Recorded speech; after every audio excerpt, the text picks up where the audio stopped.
النهاردة على 10 خطوات لو انت نفذتهم صح هتغير نظرتك لنفسك. حاول تنفذ منهم على قد ما تقدر، صدقني هتحس بالفرق. علاقتك بربنا، انا عارف ومتأكد ان وانتوا بتتفرجوا عليا دلوقتي متأكدين ان انا اول حاجة هتكلم فيها هي دي، بس والله هي اهم خطوة فيهم. كل ما قربت من ربنا وعرفت عنه اكتر وفقهت نفسك في دينك تلاقي نظرتك بتتغير تماما لحاجات كتير أوي في حياتك، بتحط كل حاجة في مكانها الصح. تعال نروح للنقطة اللي بعد كده.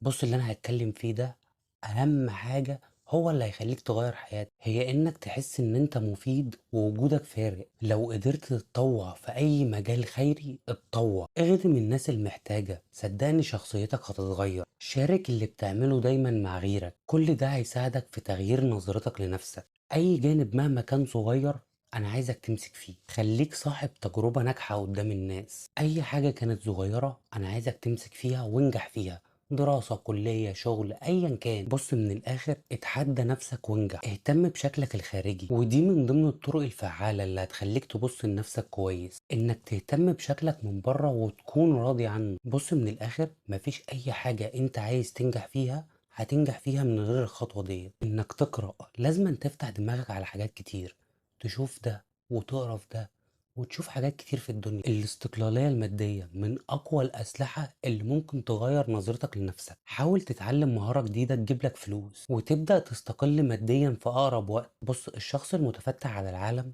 نظرته للأمور بتكون مختلفة، حتى نظرته لنفسه بتكون مختلفة عن الشخص اللي طول عمره قاعد في مكان واحد. ابعد عن أي شخص سلبي ومحبط في حياتك، حتى لو البعد عنه صعب. حاول لو معرفتش أثر عليه واعرف ناس تانية أحسن منه. للأسف ممكن تكون نظرتك السلبية لنفسك مصدرها الأساسي إنك قاعد في وسط ناس غلط. غير نظرتك عن الفشل من إنه البعبع اللي أنت بتجري طول الوقت، خليك باصص له إنك بتتعلم منه دروس كتير هتساعدك في حياتك، محدش هيعلمها لك غير الفشل. الفشل هو جزء طبيعي من الرحلة. بص بقى، أنا عايزك تسد أي بلاعة مقارنات مفتوحة في حياتك مع أي حد، وأنا سميتها لك بلاعة عشان هي بلاعة فعلا هتاخدك جواها.